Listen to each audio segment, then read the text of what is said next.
প্রথম প্রশ্ন হবে আল্লাহর তরফ থেকে, আল্লাহর হক। আল্লাহ বলবেন এদিকে আয়, এদিকে আয়, এদিকে আয়, এদিকে আয়, এদিকে আয়। নামাজ পড়েছিলিস, রোজা রেখেছিলিস? তা আমরা কি বলবো? আল্লাহ মাঝে মাঝে নামাজ পড়েছি, মাঝে মাঝে রোজা করেছি। তা আল্লাহ বলবে কেন মাঝে মাঝে করলি, কেন কন্টিনিউ করলি না কেন? আল্লাহ বড্ড কাজের চাপ, খুব ব্যস্ত ছিলাম, করতে পারিনি। তা আল্লাহ বলবে কাদের জন্য কাজের চাপ এলো, ব্যস্ততা এলো কাদের জন্য? আপনি আমি কি বলবো? বইয়ের মুখে অন্ন জোগানোর জন্য, পিতামাতার খাবার দেওয়ার জন্য, ছেলে মেয়েদের ভবিষ্যতের জন্য খুব ব্যস্ত ছিলাম।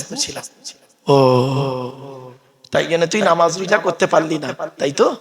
তা এই কিয়ামতের মাঠে, এই কঠিন দিনে যাদের জন্য এত কিছু করলি পৃথিবীতে, তাদের সঙ্গে তো দেখা হয়েছে, তাদের সঙ্গে তো দেখা হয়েছে।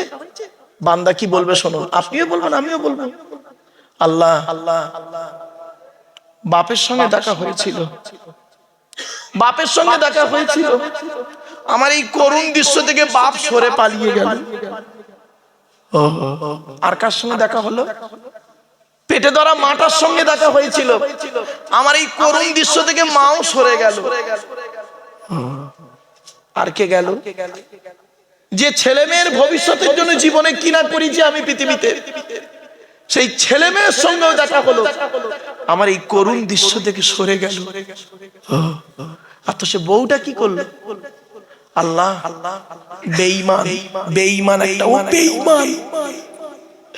আল্লাহ কেন বেঈমান হলো কেন? আল্লাহ ওর জন্য কিনা করেছি, আজ আমার এই করুণ দৃশ্য থেকে সরে গেল। আল্লাহ বলবে তা পৃথিবীতে আমার কোন আলেম কোনদিন তোদের ওয়াজ করে বলেনি এইসব কথাগুলো, যে কিয়ামতের মাঠে স্বামী স্ত্রী ছেলে মেয়ে কেউ তোর আপন হবে না বাম্মা? তখন আপনারা কি বলবেন?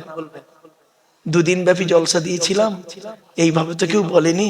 তবে এটা না যাতে বলতে না পারেন, কিয়ামতের মাঠে দুই কাঁধের দুই ফেরেশতা লিপিবদ্ধ করছে। আব্দুল্লাহিল মারুফকে ভুলে একবার এনে ফেলেছিলাম, আর ওই এসে বলেছিল কি, ইয়াউমা ইয়াফিরুল মারউ মিন আখিহি ওয়া উম্মিহি ওয়া আবিহি ওয়া সাহিবাতিহি ওয়া বানি লিকুল্লি মিরইম মিনহুম ইয়াউমা ইদিন শাআনুন ইউগনি وجوه يومئذ مسفرة ضاحكة مستبشرة ووجوه يومئذ عليها غبرة ترهقها قترة أولئك هم الكفرة الفجرة। 30 পারা। সেই দিনের ভয় তোমরা করো যেদিন বাপ তার ছেলে থেকে চলে যাবে, ছেলে তার বাপের কোনো উপকার করতে পারবে না, ভাই তার বোনের কোনো উপকার করতে পারবে না, স্বামী তার স্ত্রীর কোনো উপকার করতে পারবে না। আল্লাহ বলবেন শুধু কোরআনের আয়াতটাই শুনলি আর প্র্যাকটিক্যাল করে দেখিয়ে দিইনি? তা আমরা তখন কি বলবো জানেন? কবে আল্লাহ? আল্লাহ বলবেন মনে আছে 2020 সাল পেয়েছিলিস না তোরা? পেয়েছি তো আমরা, বলুন না। 2020 সালে একটা রোগ দিয়েছিলাম তো পৃথিবীতে, নাম হলো করোনা। ওই করোনা রোগ তোদের এই শিক্ষা দিয়ে গেল না? বাপের করোনা হয়েছে, ছেলে ডাক্তারকে বলছে মেরে দেন, মেরে দেন, মেরে দেন, ঠিক না বেটি? মায়ের করোনা হয়েছে, ছেলে মার ধারে বাড়ে যায় না। মায়ের পেটের ভাই করোনায় মারা গেছে, মায়ের পেটের ভাই লাশ আনতে যায়নি, ঠিক না বেটি? আল্লাহ বলবে এই রোগটা থেকেও শিক্ষা নিলিনি? আমি তো দেখিয়ে দিয়েছিলাম পৃথিবীতে, কোরআনের আয়াতও দিয়েছিল আর প্র্যাকটিক্যাল করেও দেখিয়ে দিয়েছিলাম, তাও তো শিক্ষা নিসনি। এখন কি হবে বল? কি হবে বল এখন? তখন আমরা সব নিরুপায়। আল্লাহ আপনার দয়া ছাড়া আমার কোনো রাস্তা নেই, কোনো রাস্তা নেই। সেদিন দয়ালু দয়াবান যদি মাফ করেন, যদি মাফ করেন আপনাকে আমাকে তো রেহাই, আর যদি বলে তোর অবস্থা খারাপ, দাঁড়া তোর আরো বিচার আছে, দাঁড়া, হয়ে গেল, চলো চলো। তো আল্লাহ যদি সেদিন দয়া করে তো পার হয়ে যাবো ইনশাল্লাহ আমরা, চলো চলো। কিন্তু ধরা আমরা পড়বো এখানে যত নারী পুরুষ আছেন সব কটা ধরা পড়বে। বান্দার তরফের প্রশ্ন, বান্দার তরফ থেকে আল্লাহ 10 রকম প্রশ্ন করবেন। করকম দয়া করে আপনাদের করজোড়ে বলে যাচ্ছি বাপ, এই 10টা প্রশ্ন শুনে যান। পুরুষদের 10টা হবে, নারীদের 10টা হবে। তা পুরুষদের 10টা বললে ওর উল্টোটা নারীদের হবে? আর বেশি ডিসকাস করলাম না, পুরুষদেরটা শুনুন। এক নাম্বার পুরুষদের প্রথম প্রশ্ন আল্লাহ করবেন কিয়ামতের মাঠে। এদিকে আয়, এদিকে আয়, এদিকে আয়। স্বামী হিসাবে পৃথিবীতে কতটা দায়িত্ব পালন করেছিস বল, বইয়ের কতটা হক আদায় করেছিস বল। আল্লাহর নবী বলেছেন প্রত্যেক স্বামীর দায়িত্ব হলো স্ত্রীকে কমসে কম 17টা শিক্ষা দিতে হবে। কটা কটা? তা বউকে কটা শিক্ষা দিয়েছেন? একটাও তো দেননি। হয়ে গেছে।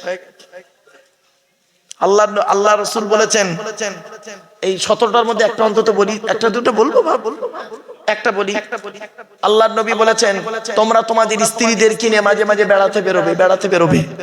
স্ত্রীকে নিয়ে বেড়াতে যাওয়াটা সুন্নাত। আরে স্ত্রীকে নিয়ে ইকো পার্ক, চিড়িয়াখানা, ভিক্টোরিয়া, জাদুঘর, তারামণ্ডল, নদীর পার্কে সব জায়গায় বেড়াতে যাবেন। নিজের স্ত্রীকে নিয়ে বেড়াতে যাবেন, কোনো টেনশন হবে না।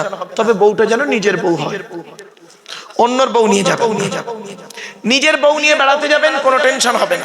আর অন্যের বউ নিয়ে বেড়াতে যাবেন, ঠিক আমার দিকে তাকান, আমার দিকে তাকান, খালি এমন করবে, চোরের মতো খালি এদিক দিক করছে। কেন? দুই নাম্বার আরেকটা বলছি, নবীজি বলেছেন এই স্বামীরা তোমরা যেমন খাবে স্ত্রীদের তেমন খাওয়াবে।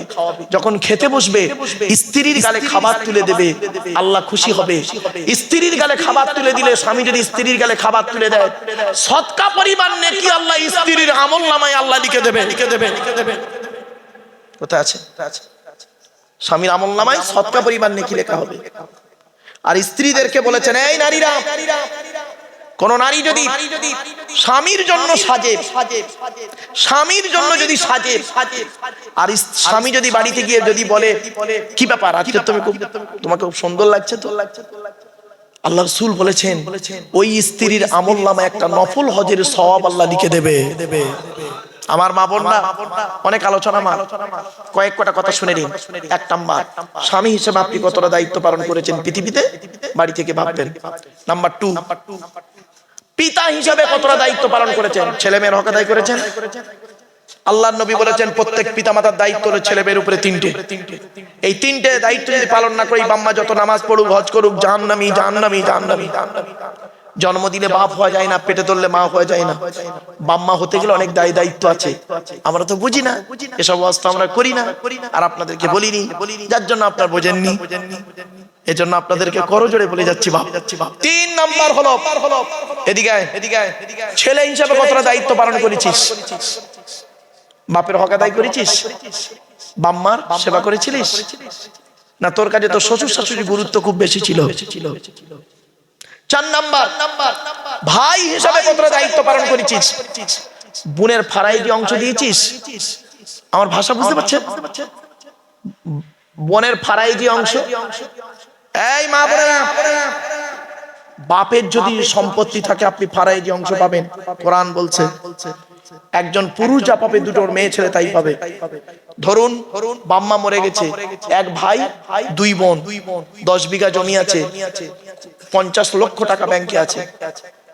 কে 1 কোটি টাকা ব্যাংকে আছে বাপে, কে কত পাবে? এক ভাই আছে 50 লক্ষ টাকা পাবে, দুটো বোন 25 50 লক্ষ টাকা পাবে। এটা কোরআন, আমার বাবার কথা।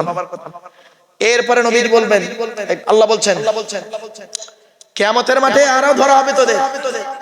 5 নাম্বার, চাচা হিসেবে কতটা দায়িত্ব পালন করেছিস। চাচা, এখানে যত চাচা বসে আছেন ধরা হবে। আল্লাহ বলবেন কিরে তোর ভাই মরে গেল, তুই চাচা বেঁচে ছিলিস, ছোট ছোট ভাইপোদের সম্পত্তি নিজের নামে রেকর্ড করে নিলি। এত সহজ ভাবলেন? এতিমের মাল যারা খাবে তারা তাদের পেটে নরকের আগুন ঢোকাবে। আমি বলিনি, এই কোরআনে আছে। খবরদার বাপেরা এতিমের মাল কোনোদিন খাবেন না। সূরা নিসা 10 নম্বর আয়াত, ইন্নাল্লাযীনা ইয়াকুলুনা আমওয়ালাল ইয়াতামা যুলমান ইন্নামা ইয়াকুলুনা ফি বুতুনিহিম নারা ওয়া সায়াসলাউনা সাঈরা। এতিমের মাল যারা খাবে তারা তাদের পেটে নরকের আগুনগুলো ঢোকাতে শুরু করবে। খবরদার বাপ, এতিমের মাল খাবেন না। এতিম বাচ্চাকে আশ্রয় দেবেন, এতিম বাচ্চাকে ভালোবাসবেন। আল্লাহর নবী বলেছেন মান আওয়া ইয়াতীমান ইলা তুআমিহি ওয়া শারাবিহি আওজাবাল্লাহু লাহুল জান্নাহ। কোন ব্যক্তি যদি এতিমকে আশ্রয় দেয়, এতিমকে খাবার খাওয়ায়, এতিমকে পানি পান করায়, আওজাবাল্লাহু লাহুল জান্নাহ, ওই ব্যক্তির জন্য জান্নাত ওয়াজিব হয়ে যায়। আপনি জান্নাত খুঁজতে গেছেন মসজিদের ভিতরে, আপনার তো আইডিয়াই নেই। চলুন 6 নাম্বারটা খুব ইম্পর্টেন্ট। দুলা ভাইদের ধরবে। কি ভাই দুলা ভাই বলেন না বোনাই বলেন, কোনটা? ওই দুলা ভাই আর বোনাইদের ধরবে, কবরে ঢোক, চল কবরে। শালির সঙ্গে ইয়ার কি মারা, জলসার সময় শালিকে নিয়ে ফুচকা গালে খাইয়ে দেওয়া, কবরে ঢোক। তোর মতো দুলাভাই বোনাইকে যে কি করবে কবরে আল্লাহ। ওর সঙ্গে আর একজন আছে, বলবো বলবো ওই দুলাভাইয়ের সঙ্গে আর একটা পিস আছে, সে পিসটার নাম শুনবেন, দেওর। কি বললাম কি বললাম? দেওর বুঝেন তো? দেবর। আল্লাহর নবীর কাছে একদিন নারীরা এসেছে, এসে বলছে, হে নবী, পৃথিবীতে আমরা কাকে বেশি ভয় করব বলুন? নবীজি বললেন, তোমরা মৃত্যুকে ভয় করো? বলছে হ্যাঁ। বলে তার থেকে বেশি ভয় করবে দেওরকে। বলে কেন? বলে আখিরি জামানায় দেখবে ভাবিরা দেওরদের সঙ্গে যত নোংরা নোংরা ইয়ার কি করে চলবে। বাবাজি বাস্তবটাই বললাম, আমি এই ওয়াজ যদি না করি কিয়ামতের মাঠে আল্লাহ আমার জবানটা টেনে ছিঁড়ে নেবে। বাপেরা এই জবাব আমাকে দিতে হবে। চলুন 7 নাম্বার, খালু। খালার বারকে কি বলেন? খালুদেরকে আল্লাহ ধরবে। ওর সঙ্গে আর এক পিস আছে, জামাই বাবু। ফুপুর বারকে কি বলেন? ফুপা। জামাই বাবু ধরা হবে। 8 নাম্বারটা ভেরি ভেরি ইম্পর্টেন্ট, মামা। মামাদেরকে আল্লাহ ধরবে। এখানে যত মামা বসে আছে, মামা অনেক আছে দেখবেন, আল্লাহ বলবেন এদিকে, তোর বোনটা, তোর বোনাইটা অ্যাক্সিডেন্টে মারা গেল, তোর বোনাইটা অ্যাক্সিডেন্টে মারা গেল, বোনের 2টো বাচ্চা রেখে বিধবা বোনটা কষ্ট করে জীবন যাপন করলো। তুই ঈদের সময় তোর বউ বাচ্চার জন্য দামি দামি জামা কাপড় কিনলি, আর ভাগনা ভাগ্নি বোনটার জন্য কিছুই দিলি না। তোর মতো মামা আজকের জাহান্নামী। তোর হজ নামাজ রোজা কবুল হবে না। কোথায় আছেন আপনি? 9 নাম্বার হলো দাদু। এই বাপের বাপকে কি বলেন? এখানে অনেক দাদু আছে, এই দাদুদেরকে দাদাদেরকে ধরবে আল্লাহ। এদিকে তো 4টে ছেলে দিয়েছিলাম না, বড় ছেলেটা চাকরি করতে বলে বড় ছেলের ছেলেকে বেশি বেশি বিস্কুট কিনে দিতি, গ্লজেন কিনে দিতি, বড় ছেলের ছেলেকে হাত ধরে বাজারে বেড়াতি। আর মেজো ছেলেটা গরিব, কিছু করতে পারতো না বলে মেজো ছেলেকে তো দেখলিনি। তোর মতো দাদু আজকের জাহান্নামী, তোর নামাজ রোজা কিছুই কবুল হবে না আজকে। 10 নাম্বার মারাত্মক ইন্টারন্যাশনাল পিস। 10 নাম্বার নানা। কি বললাম? নানা। আল্লাহ নানা গুলোকে ডাকবে, এদিকে এদিকে। তো 2টো মেয়ে দিয়েছিলাম, বড় জামাইটা চাকরি করতো আর ছোট জামাইটা মাঠে খাটতো। বড় জামাইটা যখন তার মেয়ে বাচ্চা বউ নিয়ে আসতো তোর বাড়ি, বড় বড় মাছের মাথা, খাসির গোস্ত, গরুর গোস্ত, মুরগির গোস্ত খাওয়াতি না। আর ছোট জামাইটা গরিব, ও বেচারা কম আসতো, এলে তার প্রতি তোর গুরুত্ব ছিল না। তোর মতো নানা আজকের জাহান্নামী। বাবাজি স্বামী, পিতা, ভাই, ছেলে, চাচা, বোনাই, দেওর, খালু, জামাই বাবু, মামা, দাদু, নানা। এই 10টা শ্রেণীর বাইরে কেউ আছেন? দয়া করে একটু হাতটা তুলবেন, আমি তাকে সালাম করব।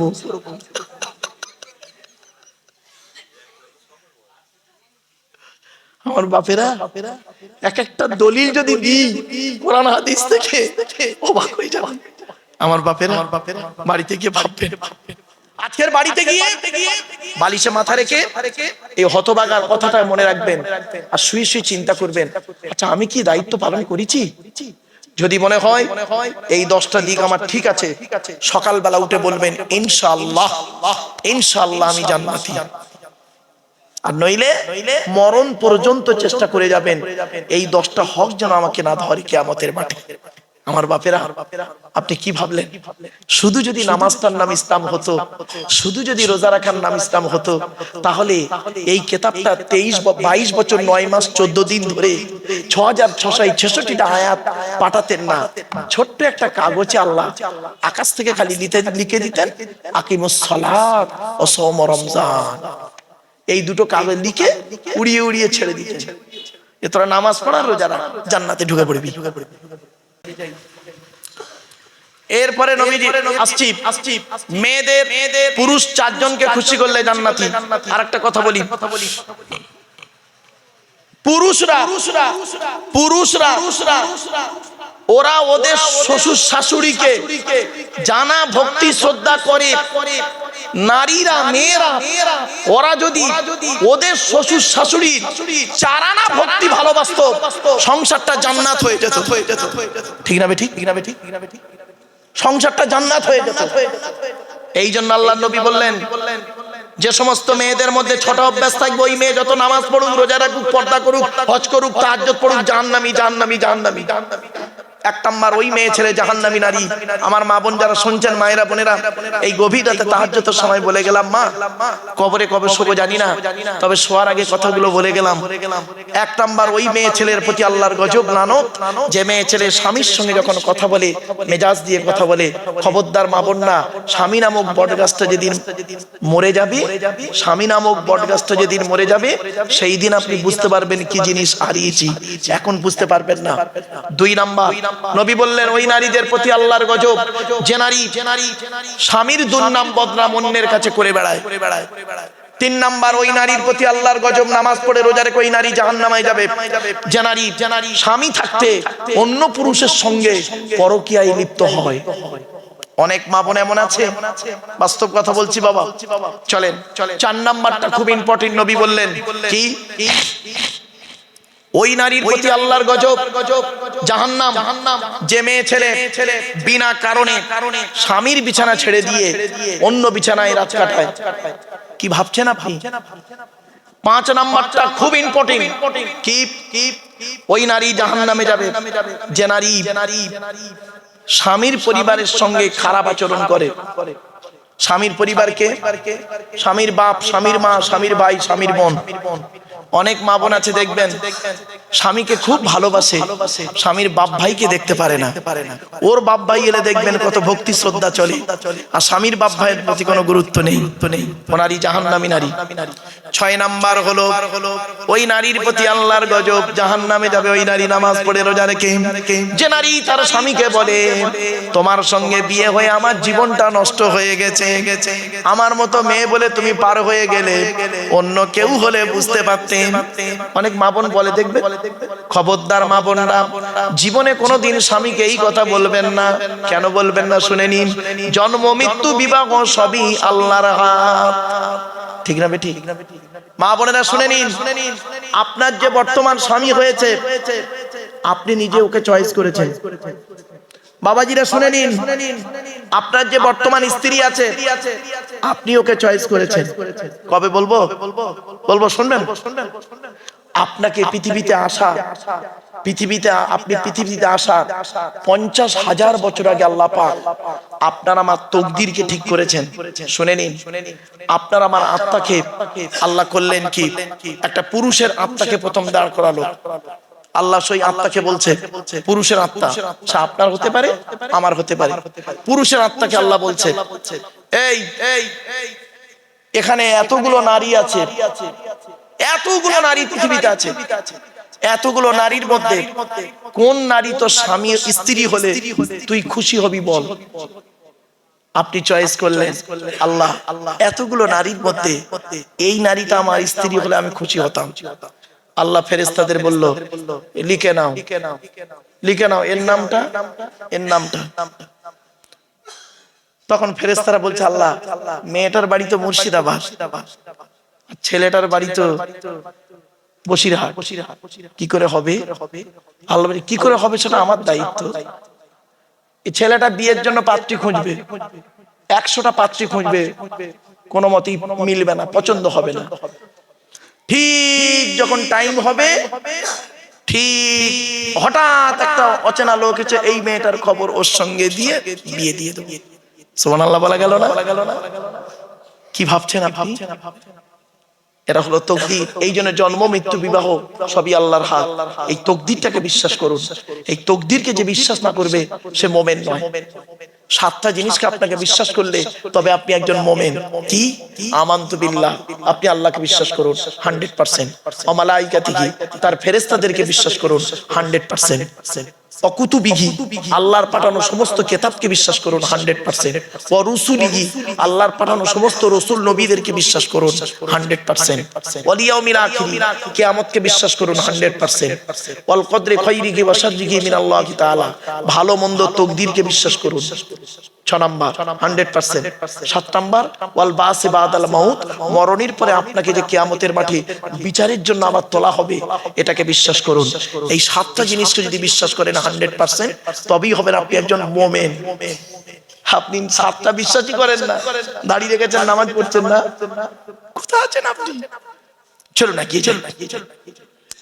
এরপরে আসছি আল্লাহ রাব্বুল আলামিন তার রাসূল বলে দিলেন একটা একটা করে পৃথিবীতে, হে পৃথিবীর মানুষ, এই পৃথিবীতে যতদিন তোমরা থাকবে এই পৃথিবী ধ্বংস হবে। শুরু হয়েছে একদিন, ধ্বংস হবে একদিন। ঠিক না বে ঠিক? এই পৃথিবী ধ্বংসের কয়েকটা লক্ষণ আপনাদেরকে বলে যাচ্ছে, শুনে নিন। 1 নাম্বার নবী বললেন বিদ্যা উঠে চলে যাবে। আজ মাধ্যমিক, উচ্চ মাধ্যমিক, বিএ পাস, এমএ পাস, আলেম, হাফেজ, মাস্টার, ডাক্তার, ইঞ্জিনিয়ার, প্রফেসর বেড়ে গেল। বুড়ো বুড়ি মাম্মার অনেকে ভাতও দেয় না, খবরও নেয় না। ঠিক না বে ঠিক? নবীর এই কথাকে নিয়ে কে গবেষণা করলো? 1996 সালে প্যারিসে ইউনেস্কো সংস্থা থেকে জ্যাকি ডালার বলে এক ভদ্রলোক, তিনি বললেন মুহাম্মদ সাল্লাল্লাহু আলাইহি ওয়াসাল্লামের কথাকে আমি গবেষণা শুরু করলাম। গবেষণা করে বের করলেন কি বিদ্যাকে 4 ভাগে ভাগ করলেন। ক ভাগে? 4 ভাগে। যারা এডুকেশন বলে একটা সাবজেক্ট আছে না 11 12 এ, এই স্টুডেন্টরা এডুকেশন সাবজেক্টটা যখন তোমরা পড়ো 11 12 কই তখন তো বইয়ের প্রথম পৃষ্ঠাটা খোলো না, মেন পৃষ্ঠায় খোলো, কিন্তু প্রথম পৃষ্ঠাটা উল্টেই দেখবে এই 4টে জিনিস পাবে। তিনি বলছেন লার্নিং টু নো, কিছু জানার জন্য বিদ্যা অর্জন করা। ম্যাথ জানিনি, অঙ্ক জানিনি, ভৌত বিজ্ঞান, জীবন বিজ্ঞান জানিনি, জানার জন্য বিদ্যা অর্জন করা, এটা প্রত্যেকের মধ্যেই আছে। লার্নিং টু ডু, কর্মদক্ষতা অর্জন করার জন্য বিদ্যা অর্জন করা। মাধ্যমিক, উচ্চ মাধ্যমিক, বিএ পাস করে, বিএড করে, এমএ করে, সার্ভিস কমিশন পরীক্ষা দিয়ে চাকরি পাবো, বউটাকে নিয়ে, ছেলেটাকে নিয়ে বারাসাতে ঘর ভাড়া করে থাকবো, আর বাপকে মাসে মাসে 100 করে 1000 করে টাকা দেবো। 3 মাস দেওয়ার পরে বলবো আব্বা এ মাসে মাইনে হয় না, দুগুনি। কি বুঝতে পারছেন? বুঝতে পারছেন তো? হ্যাঁ। 3 নাম্বার হলো লার্নিং টু লিভ টুগেদার, একত্রে বসবাস করার জন্য বিদ্যা অর্জন করা। আমি এমএ পাস, আপনি এমএ পাস, আপনি হিন্দু, আমি মুসলিম, আপনি খ্রিস্টান, আমি মুসলিম, আমরা বিদ্যা অর্জন করে শিক্ষিত মানুষ পাশাপাশি ঘর বেঁধে থাকবো, ভ্রাতৃত্ব বজায় রেখে চলবো, মারামারি ঝগড়া করব না, একে অপরের বিপদে ঝাঁপিয়ে পড়বো, এই ধরনের বিদ্যা অর্জন করা, লার্নিং টু লিভ টুগেদার, এটা আমাদের মধ্যে আছে। কিন্তু আমাদের মধ্যে যেটা কম সেটার কথা নবী 1500 বছর আগে বলে গেছেন। জ্যাকি ডালার বললেন লার্নিং টু বি, প্রকৃত মানুষ হওয়ার জন্য বিদ্যা অর্জন করা, এটাই আমাদের অভাব। ঠিক না বেটি? প্রকৃত মানুষ হওয়ার জন্য বিদ্যা অর্জন করা। স্কুলে পড়লে 1 বছর একটা ক্লাস, আর এখানে 2 ঘন্টা একটা ক্লাস। এজন্য আমি বলি বাবা শুনে রেখে দিন, প্রাইমারি স্কুলের একজন টিচার, প্রাইমারি স্কুলের টিচার ক্লাস 1 এ গিয়ে একটা ক্লাস করেন 40 মিনিট, মাসের শেষে মাইনে হলো 40,000 টাকা। আর ক্যালকাটা ইউনিভার্সিটি একজন লেকচারার এমএ সেকেন্ড ইয়ারে গিয়ে একটা ক্লাস করেন 40 মিনিট, মাসের শেষে তার মাইনে হলো 1.5 লক্ষ টাকা। কেন? মনে রাখবেন, সব জায়গাতে যদি পরিশ্রম করলে সফলতা আসতো তাহলে বনের রাজা গাধাই হতো, সিংহ আর হতো না। গাধা 16 ঘন্টা খাটে, সিংহ 16 ঘন্টা ঘুমায়। একটু টেকনিক্যালি প্রবলেমের জন্য সব শেষ। ছোট্ট একটা উদাহরণ দিচ্ছি, সেদিন মাস্টার ডিগ্রি ছেলেদেরকে এই এক্সাম্পলটা দিয়েছিলাম, আপনাদের একটু অনুরোধ করছি একটু শোনেন, উত্তরটা দেন তো দেখি। 3 বন্ধু এক জায়গায় বসে যুক্তি করছে, কি করা যায় বলতো, একটা ব্যবসা করব। 3 বন্ধু, তা কিসের ব্যবসা করা যায়? এ একটা বলছে, ও একটা বলছে, একটা বলছে, সম্মিলিতভাবে একটা সিদ্ধান্ত এলো, তেলের ব্যবসা করব। কিসের? পেট্রোল পাম্প করব, তেলের ব্যবসা, পেট্রোল পাম্প করব। তা 3 বন্ধু মিলে একটা পেট্রোল পাম্প করেছে। কোথায় জানেন? দোতলায়। কোথায় কোথায়? দোতলায়। তো 6 মাস হয়ে গেল, 1 লিটার তেল বিক্রি হয়নি। দোতলায় কে উঠবে? 3 বন্ধু মিলে আবার বসলো। এই পেট্রোল পাম্প যারা করে ওরা মনে হয় লস খায়, লজ্জায় বলতে পারে না, হাট, এ ব্যবসা ফালতু ব্যবসা, হাস, এ বাদ দে। তা কি করব? চল চল রেস্টুরেন্ট করব বলে এখন পেট্রোল পাম্প বন্ধ করে দিয়ে ওরা 5 স্টার হোটেল করেছে।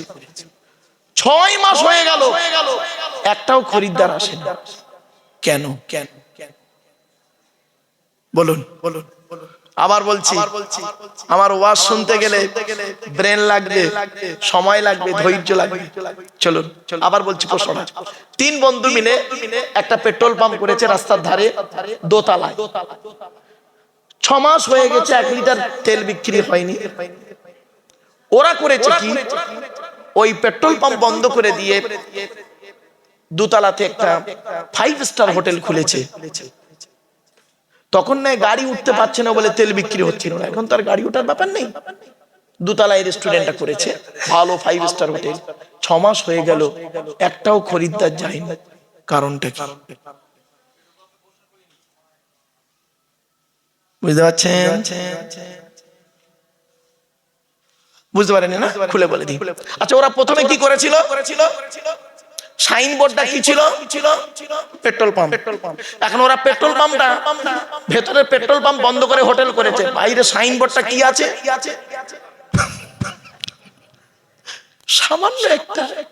সামান্য একটা কাগজ, হেডিং লাইন, সামান্য একটা হেডিং। এইটুকুর জন্য 1 বছর লস, দুটো ব্যবসায়ী লস। বাপেরা বাড়ি থেকে ভাববেন। এজন্য অনুরোধ করে আপনাদের, এইসব ওয়াজ শোনার লোকের অভাব। এসব শুনতে গেলে 2.5-3 ঘন্টা সময় লাগে, আর ঠিক 8টায় উঠতে হয়, আর 9টা থেকে 12টা খুব ভালো টাইম। আর এই শেষ রাতে তো কেউ রুকুতে যাচ্ছে, কেউ সাজদায় যাচ্ছে, যখন মাইকে মুখ দিচ্ছে তখন এরম করে উঠছে। কি করব বাপ, কিছু করার নেই। একবার দরুদ শরীফ, আল্লাহুম্মা সাল্লি আলা সাইয়্যিদিনা মাওলানা মুহাম্মদ ওয়া আলা আলি সাইয়্যিদিনা।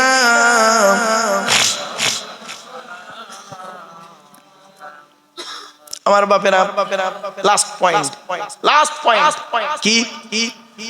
কিয়ামতের মাঠে আল্লাহ আমাকে আপনাকে 2 দিকে প্রশ্ন করবে। কথা বলুন না, 2 দিকের প্রশ্ন।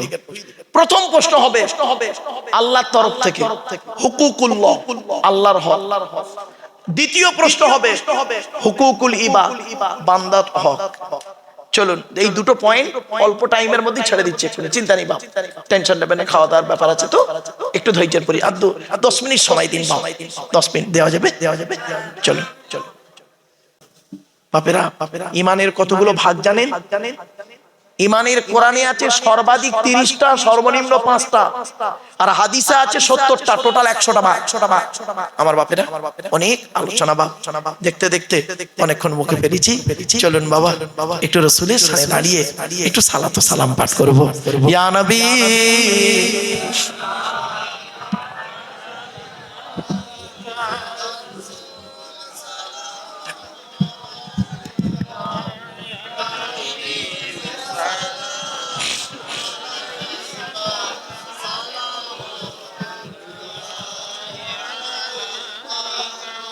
ও বাবা এই কিয়াম নি পারা আপনার মোদাম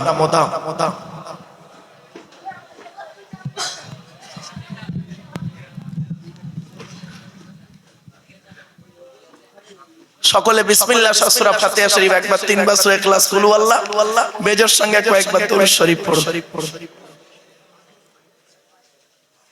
বাবা যাদের এগুলো মুখস্থ নেই, এই সূরা ফাতিহা, কুল আল্লাহ, দরুদ শরীফ যাদের মুখস্থ নেই বাবা, দয়া করে সুবহানাল্লাহ বলবেন। অনেক সময় কি হয় জানে, ওর তো এটা মুখস্থ নেই, ও ঠোন নাড়ছে, এও দেখে দেখে ঠোন নাড়ছে, আদৌ কিচ্ছু বলে। আল্লাহ বলছি কি রে আদমের সন্তান। না বাবা, আরেকটা কথা বলি, আপনাদের তাবারুকের ব্যবস্থা বসিয়ে খাবেন হুজুর। বাবা তাবারুকের ব্যবস্থা আছে, একটা অনুরোধ করছি আপনাদের, এখানে কি বসিয়ে খাবেন না টেবিল চেয়ার? আচ্ছা অনুরোধ করছি বাবা, একটা কি বলবো বলবো বলবো দয়া করে দয়া করে নিজের জুতোটা দেখে নেবেন, অন্যের জুতো গলিয়ে চলে যাবেন না। ভালোর জন্য বললাম বাবা, কথাটা হয়তো শুনতে টক লাগলো কিন্তু বাস্তব কথা।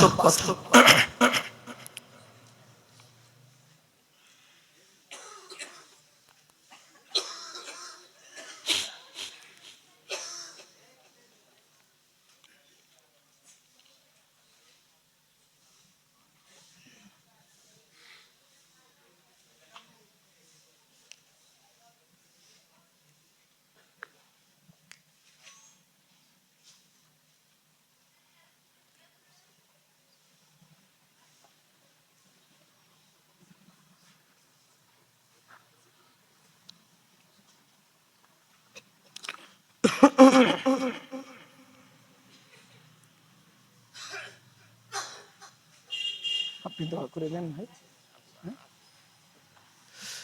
আমার বাপেরা এতক্ষণ আপনাদের কাছে কথা রাখলাম, ভাষাগত দিক থেকে ত্রুটি হলে ক্ষমা করবেন। ভালো থাকুন, সুস্থ থাকুন, মানুষকে ভালোবাসুন, অন্তরে জিলিপির পেঁচটা ছাড়িয়ে দিন, নামাজ পড়ুন, রোজা রাখুন।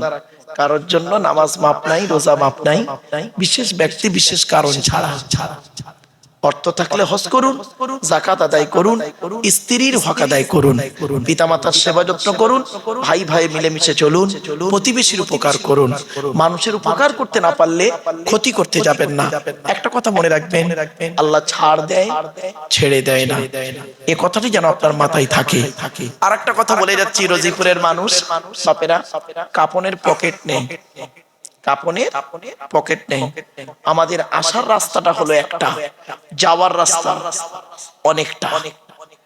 আসার রাস্তা একটা মানে আমরা বাপের পৃষ্ঠ হতে মায়ের পেটে থেকে পৃথিবীর মুখ দেখেছি প্রত্যেকেই, কি হিন্দু কি মুসলিম। যাওয়ার রাস্তা আমাদের কিন্তু অনেকটা, কেউ শ্মশানে, কেউ কবরে, কেউ গর্তে। মনে রাখবেন, এ জীবন শুরু হয়েছে 150 টাকায়, এ জীবন শেষ হবে 1500 টাকায়।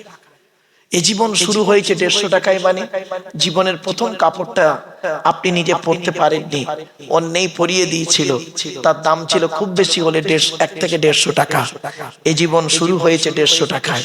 আর যেদিন মারা যাবে, যদি আপনার লাশটা পাওয়া যায়, আপনার যে কাপড়টা পরানো হবে নিজে তো পরতে পারবেন না, অন্যেই পরিয়ে দেবে, তার দাম হবে খুব বেশি হলে 1000 থেকে 1500 টাকা।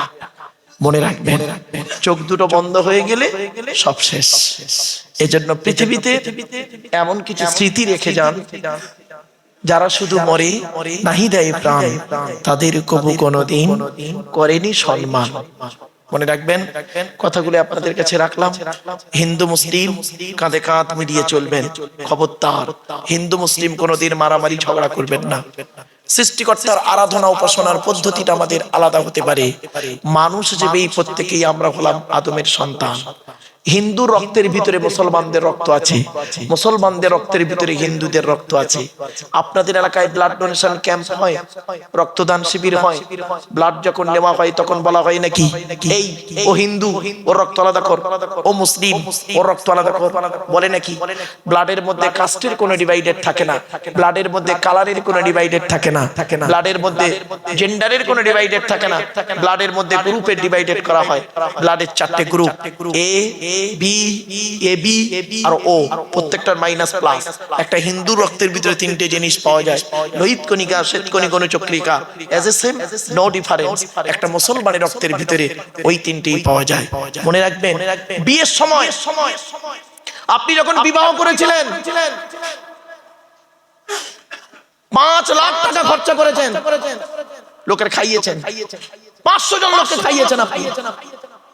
তা আপনি যখন বিয়ের সময় 500 জন লোককে খাওয়ালেন, তার আপনার স্ত্রীর যখন পেটে বাচ্চা, ডাক্তার বলল 2 বোতল রক্ত লাগবে, একটাও তো খুঁজে পাননি কাউকে। তা কাকে খাইয়েছিলেন বিয়ের সময়? কাদেরকে খাইয়েছিলেন? যারা আপনার বিয়েতে খেয়েছে, কে আপনার দুর্নাম বদনাম করেছে, আর আপনার বইয়ের সিজারের সময় 2 বোতল রক্ত দেবার মতো কি হয়েছে খুঁজে পাননি, এটাই ওটাই সেটাই খুঁজছেন পাগলের মতো। বাপেরা, কথাটা শুনতে হয়তো সাময়িক খারাপ লাগছে, অতি বাস্তব কথা। ছেলে মেয়েদেরকে সুশিক্ষায় শিক্ষিত করুন, কোরআনের শিক্ষা দিন, কোরআনের শিক্ষা দিন, সাথে সাথে ইন্টারন্যাশনাল ল্যাঙ্গুয়েজ ইংলিশ, ইংলিশটাও শেখান, ন্যাশনাল ল্যাঙ্গুয়েজ হিন্দি, সেটাও শেখান, রিলিজিয়াস ল্যাঙ্গুয়েজ আরবি, ওটাও শেখান। আর এই পৃথিবীতে চলতে গেলে বর্তমান বিজ্ঞান প্রযুক্তির যুগে কম্পিউটারটা মাস্ট, কম্পিউটারটা শিখিয়ে দিন, ব্যাস আপনার ছেলের ভবিষ্যৎ চিন্তা আপনার করতে হবে না, নিজের পায়ে দাঁড়িয়ে যাবে। জ্ঞানী গুণী বুদ্ধিজীবী মানুষ, অনেক কথা বললাম, বিভিন্ন দিক থেকে ভালো থাকুন, সুস্থ থাকুন, মানুষকে ভালোবাসুন। মা বোনদের জন্য, বিশেষ করে যুবতী মেয়েদের জন্য, এই গ্রামের যুবতী মেয়েদের জন্য একটা বার্তা আমার তরফ থেকে, কি সামনের দিকের পাটা ফেলবে সাবধানে, পেছন দিক থেকে পাটা তুলবে সাবধানে। যুবতী মেয়েদেরকে বলছি, পেছন থেকে পাটা তুলবে সাবধানে, সামনের দিকে পাটা ফেলবে সাবধানে। অর্থাৎ কোথা থেকে পাটা তুলছো, কোথায় ফেলছো, ঠিক রেখো। আবেগ আর বিবেক, মনে পড়ছে মা? আবেগে এমন কোনো কাজ করে ফেলো না, বাম্মার মান সম্মান খাইয়ে দিয়ে তোমার লাইফটা নষ্ট করো না। মনে রেখো, তোমার জন্য সৃষ্টিকর্তা সেটিং করে রেখেছে একজনকে একজন, মনে রেখো। আর একটা হলো কি, মা বোন মেয়েদের জন্য আর একটা কথা, পাকাল মাছের মতো জীবন যাপন করো। পাকাল মাছ বুঝে আপনার বোঝেন কোথায় থাকে? পাখির ভিতরে, গায়ে কাদা লাগে না। পাকাল মাছের মতো জীবন যাপন করো মেয়েরা। কথাটা বাড়িতে গিয়ে খুব ডিপলি কথা বাড়িতে গিয়ে ভেবো।